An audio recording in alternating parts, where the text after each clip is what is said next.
What's going on, y'all? This is Alexander, and you are plugged in to the Nerd Companion.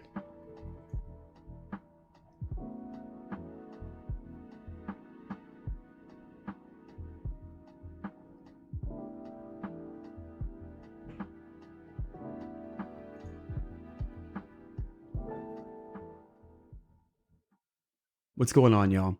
When I created, or at least was thinking about the Nerd Companion, at least in its inception, the idea was to create a podcast for which I could have a place where me and some friends or anybody could come on and we can discuss topics that weren't necessarily conversations that you would have on a daily basis, if that makes any sense. I believe that when people interact with others, they tend to have conversations that are just like, hey, how was your day? This is what happened today. You know what I mean? And my idea for this was to have, conversations that didn't revolve around their day. You know what I mean? A place where nerds can get together and talk about their interests and, banter back and forth or agree and just kind of talk about things that is, of nerdy interest. One of my biggest fears when I was making this project was being able to roll out content on a regular basis. Some of the things that I was looking at doing that was going to mitigate that problem is having certain episodes talk about wrestling. And the reason why I chose wrestling is because it was something that I got into recently. I would say maybe about a year and a half ago, but really was really getting into it about 6 months ago. And it's something that really kind of just makes itself, and it's easy for me to talk about it because it's already something that I watch on a weekly basis and I can analyze. So I feel like that's easy content to kind of just steamroll out, right? I do have other interests though, and I talked about that in the introduction and in the trailer, talking about video games, books, shows, stuff like that. But my biggest fear was not able to release content as frequently as I wanted to. And part of that fight is trying to get people to come onto the show to have these conversations, right? And it's something that I've realized, at least in my life, that the older you get and the more responsibility that people accumulate over their lifetime, the harder it is to commit to things that is ancillary to their life, such as whether that be hanging out with your friends or going to the gym or enjoy a bike ride, some of these things that really aren't contributing to the main mission of life, right? And that's actually a part of the reason why I created this podcast is that, maybe an hour out of the, every hour, that's how long I want these episodes to be, is about an hour, and people can listen to it. And it's not something that they normally get into on an everyday basis, and hopefully they find enjoyable. But with that being said, that's kind of the struggle that I'm kind of going through right now, is being able to have these guests come on. I've already had a couple people lined up for episodes that they had to kind of pull out because of what life throws at them, right? And that's no, insult or any negative feelings towards that, because I understand as I'm a busy man, time is very important to me, right? And if something comes up with the family, I'm going to put them first over a podcast, right? And so in order to kind of mitigate the lack of frequency for the episodes I want to put out, sometimes I might come out and have like an episode where I'm kind of just talking about a topic that I find interesting. And so I guess I'm saying all that to say that this is what this episode is going to be about. I think it was just pure coincidence that I really kind of got on the ball making this podcast come, around this time of the new year. I didn't intend it to work out that way. I think it just kind of happened. But I always find that the end of the year is a time that I use for self-reflection and introspection, right? And one of the big topics that I hear about lately, not through anyone specific, but I just hear people talk about it with people that I interact on a daily basis, is failure, right? I feel like failure is one of those ideas where there's something negative attached to it. And I don't necessarily think that that needs to be the case. I hear about people speak on their failures and how it's kind of brought them down. And it really made me think about how I interpret failure.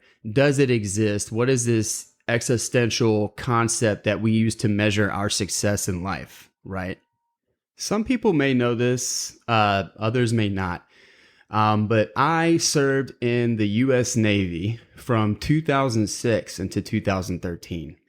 There was a time when I had made the decision while I was enlisted in the Navy that this wasn't something that I wanted to do for the rest of my life, right? I had gone into the military with a very specific goal.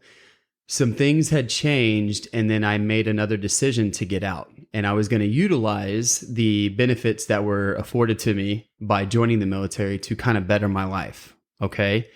And so when you make that decision, they basically, around the time that you're about to get out, I would say somewhere between 9 to 6 months upon your discharge from the military, at least the Navy did this, they put you through this class, right? And essentially the point of the class is to get you to stop thinking like a military member and use those traits that you picked up in the military as tools to make you a successful person out in the business world, right? And I specifically remember an instance where they put you through a mock interview. And the person that they were, that taught this portion of the class had asked if anybody wanted to volunteer to basically go through this interview prior to learning the knowledge she was going to teach you and see how your interview process would change, from before to after. So, of course, me being stupid, I volunteer myself to be a fool in front of the entire class. If there's one thing about the Navy, really it's an acronym, NAVY, to never again volunteer yourself. And you'd think that 6 years in, I would have learned that. But of course, I'm a stubborn man-child. And so I volunteered myself and essentially made myself look foolish in this interview, right? So we're going through these questions, and I can't really remember a lot of the questions, but one of the questions that stuck out to me was that, what is one failure that you have had in your life and how did you overcome it? Which I think is a good question to ask somebody in an interview, right? And I thought of an example. I can't remember the example, but when I began to talk about my failure, she didn't let me finish. She cut me off. And her answer was that you should never admit that you have any failures because it never kept you down. And although I agree with that, that wasn't really how I view failure. Because to me, failures happen all the time. I think denying failure is denying that, not in all cases, but I feel like you have the potential to overlook trials and tribulations that life throws at you and how you act and interact with them, and then how you then move forward when those occur. I believe, even to this day, even after she made her case about, we shouldn't say that we had a failure, is that we should recognize that we do fail, right? Failure should be used as a tool to learn from, to guide us how to behave and interact with certain situations in the future, right? Some of the most important lessons that I've learned in life was because of my failures. I'm not scared to admit any failures in my life. If anybody knows me, I'm pretty much an open book, man. I probably have hundreds of hours of stories that I could tell anybody about any dumb decisions that I made anywhere from about 14 years old up until my adult life till today, right? I'm not the same person as I was when I was 15, just as I'm not the same person as I was when I was 25. Every year, I look at myself and I try to, gauge how much I've changed, what I've accomplished, and what I can make better, which is going back to, the end of the year when I do those exercises in my head. I don't necessarily say I do those things, but it's always something that I've done every single year to kind of measure, like, what am I doing with myself, because the last thing I want to do is be complacent and be the same person I was 10 years ago, right? And failure is always something that I feel is a catalyst that launches me forward. I understand that not everyone is like me, and maybe some people, accept that they don't have any failures, and that's probably better for them. But to me, I feel like you can really analyze prior situations if you admit that you have failures, right? What I believe she was trying to teach was that understanding that whatever you may perceive as a failure isn't a failure, but I think most people have issues acknowledging that there's a failure. So I think that she's kind of warping what the idea of failure is, so that people don't get too enthralled by the fact that they failed and it keeps them down. I think the important measurement here that we look at is that we all fail. I fail all the time. I have made some stupid mistakes in my life, man. I could go on for days for everything that I've done that has ended up in failure. But the remaining quality, the common denominator through all of that, was that I got back up. Life is so hard. It is beautiful. It is wonderful. It is terrible. There's so many different things that you could use to describe what life is, right? And there's ups and downs. And in those downs, you have failures, right? But the important thing is that you get back up and know that more failures are to come. And I don't think that people should look at failure as this big negative thing that should bookmark parts of their lives. What you should be bookmarking is your reaction to that failure. How did you respond? What did you change? What did you learn? I do a lot of introspection on a daily basis about things that, I should change to be, a better person, a better husband, a better dad, a better nurse, a better creator, just everything that I can do to interact with humanity in a positive way. I don't get it perfect every time. If anybody's listening to this and they know me on a personal level, whether that be they used to know me 10 years ago, or they know me now, or you're someone I talk to on a weekly basis, a monthly basis, or hell, even on a yearly basis, I think that everyone would agree that I'm pretty positive, right? I'm a pretty positive person. And a lot of that is because of the way that I have interpreted and reacted to my failures.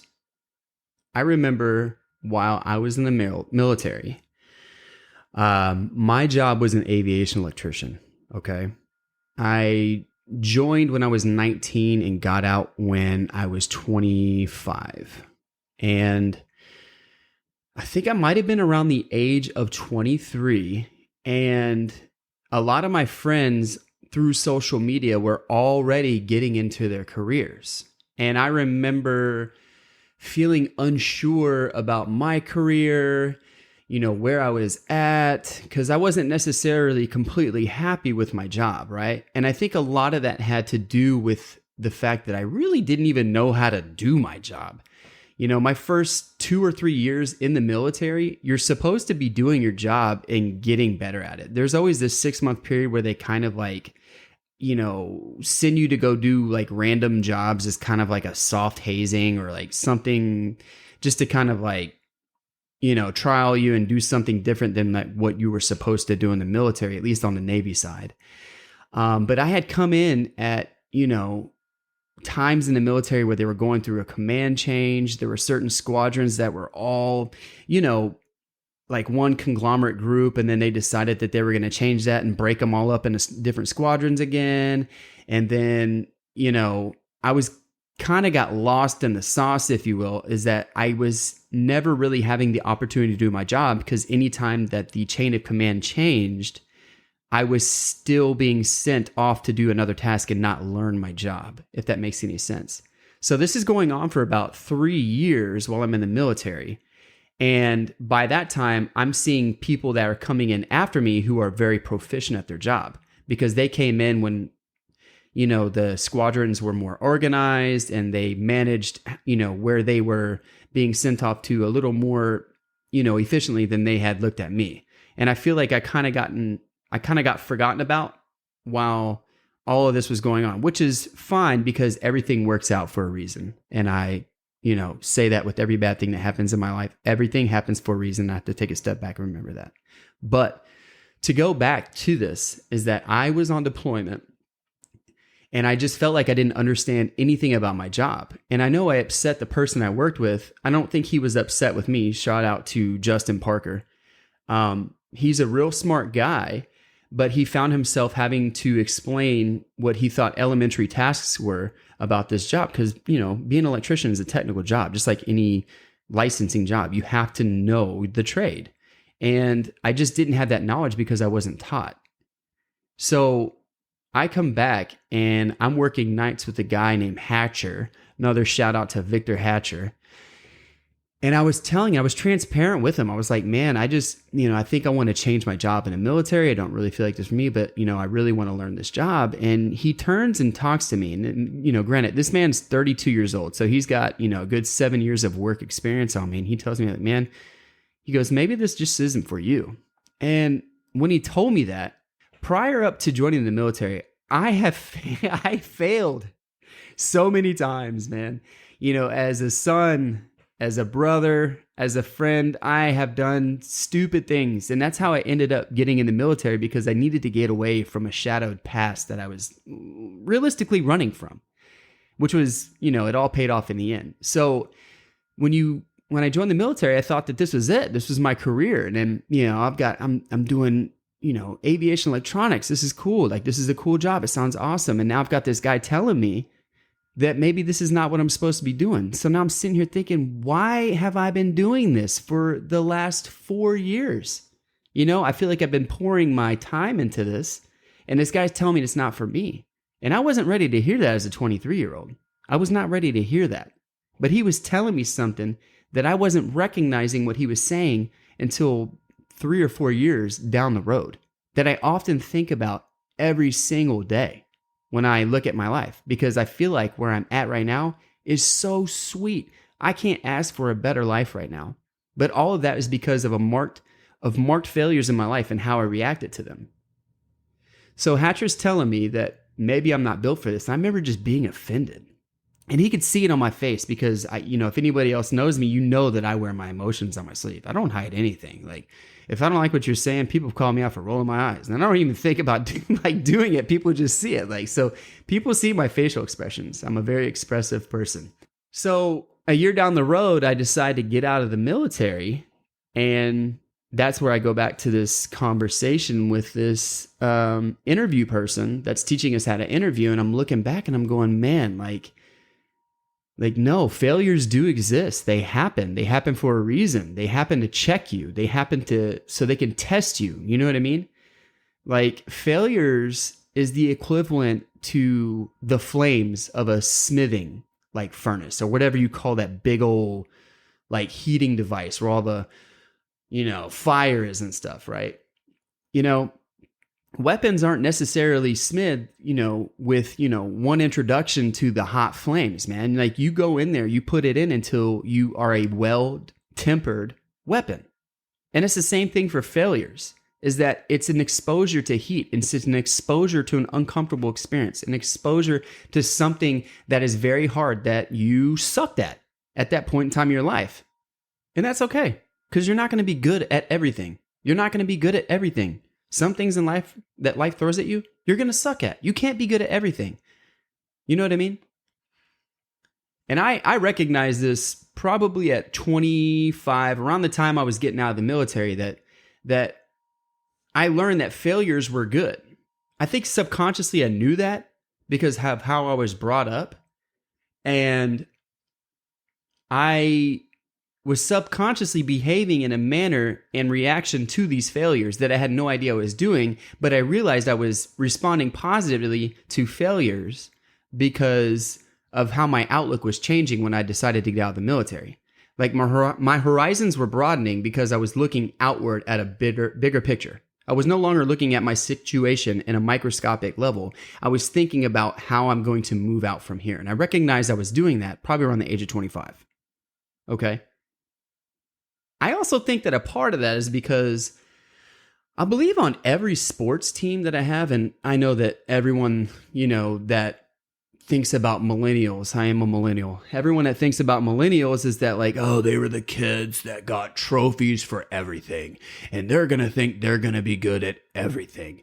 And I don't think that's the case. I really don't think so. I think there's some people that think that they're just good at everything, and then, a bat smacks them in the face metaphorically, and then they wake up to reality, right? But I don't ever thinking anytime I got a trophy, sitting there at CC's Pizza, getting this puny trophy, like I had won something. I knew that my team sucked.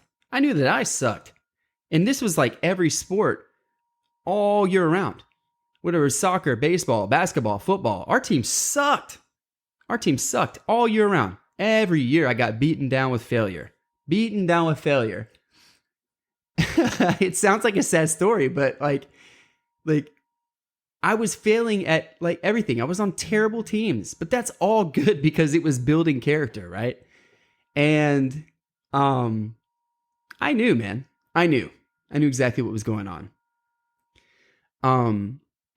And so I think early recognition, not really early because I learned this at 25. I wish I could have maybe learned this, when I was younger. But at 25, I understood that I could use failure as a tool. And I believe that most people can too. I think people just need to change their perspective. Because I feel like once you change that perspective on what failure is and how you can utilize that to be a better person, even on a performance level, a better performer, whether that be a creator or a better performer at work or a better performer as a dad or a better performer as a husband. I don't mean to use the word performer as like something that you're like faking, but like something that you do on a daily basis, something that involves your effort, like you become better at those things once you recognize that failure can be used as a tool and you just need to change your perspective. And I think that happens on the inside. And I also think that happens once you recognize failure isn't a bad thing. The only time that failure is a bad thing is when failure keeps you down. When failure tells you not to get up. When failure basically claims victory over you. When failure is a reoccurring thought in your head and you still haven't, conquered what it made you fail to begin with. Those are the things that are detrimental to one's life. That's when failure can be bad. But you have to understand that through every failure, there is a way out. And there is a way to use that as a tool to make you as a better person. And I think that once people recognize that that is the case, that failure is a tool and not an anchor, that everyone will probably be more happy. Man, I hope if anyone is hearing this and they're feeling like they failed and they're sitting there right now listening to this, that this is not the end of the road, man or lady, whoever. You know what I mean? Like failure is something that you can use to become better. Failures and recognition of and overcoming them can be used to keep you humble too. Knowing that you failed 100 times, knowing that I have probably made dozens of hundreds of failures in my life, I'm pretty humble, man. I know I'm not good at a lot of things. I know who I am because I failed. Do you know what I mean? But I really believe that if you're out there listening to this, don't let that failure bring you down. Use it as a tool to overcome adversity and move forward, man or woman. I feel like at this point I'm rambling, and I'm pretty sure that you're tired of listening to me. If you made it this far, oh my God, I can't believe you did that. I wasted your time. The purpose really was just to talk about something that I was kind of just thinking about over the last, couple weeks as this new year started about failures. I just hope that it maybe meant something to you, or maybe, you heard it and maybe something you needed to hear, or, if you've already got, the perspective of, how I view failure, that maybe you just, yeah, man. Yeah, dude, I agree with you, bro. Failure's a tool, bro. I just wanted to release an episode because I promised myself that I was going to do something frequently. I just had a couple of guests drop out last minute because of life things. Again, I'm not mad. I just understand how hard it is for those that have their own lives and are busy to commit to something like this. And hopefully they come back and we can air some episodes out that is a little more entertaining and lighthearted. I understand this episode was a little heavy handed, but I just hope that if you heard it and you need to hear it, that it serves you well. And if you enjoyed the episode, cool, man. Thank you so much for listening, and enjoy your week.